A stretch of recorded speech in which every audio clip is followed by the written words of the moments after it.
Hey all, we are down on second deck on Battleship Iowa right now. We are headed aft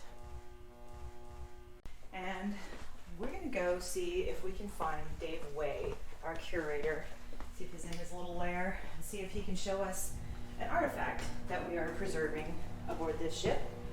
And if you would like to help us preserve this amazing ship, go to pacificbattleship.com/donate and give us a little bit of love. Or you can support us in another way, which is liking our videos and subscribing to our channel. So we are nearly there. Let's see if we can find Dave. Ooh, the light's on. That is promising. Hey, Dave Way. Hey, Hi, Moran. Hey, how are you? I'm well, thank you. How are you? Great. Got something for us today? Oh, always. Cool. There's always an artifact or a story for me to relay to our supports group out there. What is this? This is one of my favorite artifacts. It's commonly called trench art, which means a service person with whatever existing materials or handy would make a decorative piece.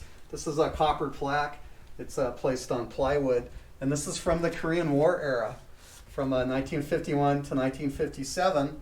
And what it's showing is stamped on here are the flag admirals that were on board the ship, the commanding officers, that most of these became admirals later on in their career, and the executive officers.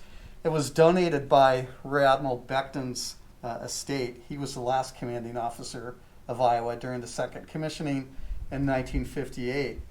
Iowa was a flagship. That means you have additional quarters on board. And there was about 40 additional flag staff enlisted and officers normally when a flag group came on board Iowa. Now, flag groups are responsible not for Iowa's day-to-day operations, but for a strategic action or perhaps several ships that might be in your task force group. Iowa, in that first 7-month period when she deployed off North Korea, was part of Task Force 77 and also the 7th Fleet flagship for many occasions. And as I've probably mentioned several times, Iowa fired twice as many rounds as she did, over 4,000 16-inch shells and 8,000, 5-inch shells, twice as many as she did in all of World War II. For the flag admirals, we have Vice Admiral Briscoe, the very first one that was off the Korean coast, as well as a famous Vice Admiral J.J. Clark. He was nicknamed Jocko Clark. And then the first commissioning captain, commanding officer, was Smedberg. His nickname was Smitty, and we have some artifacts from his family in our collection that were donated.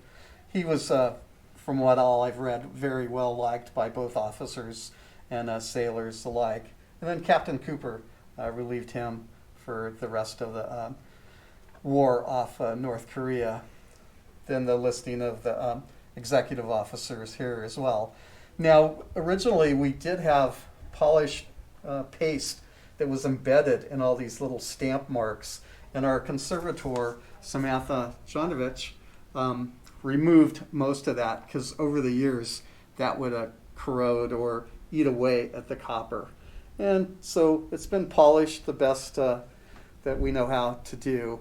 I'm not quite sure where this might have been displayed on the ship, but it's just a wonderful historical piece, and we're really thrilled to have it.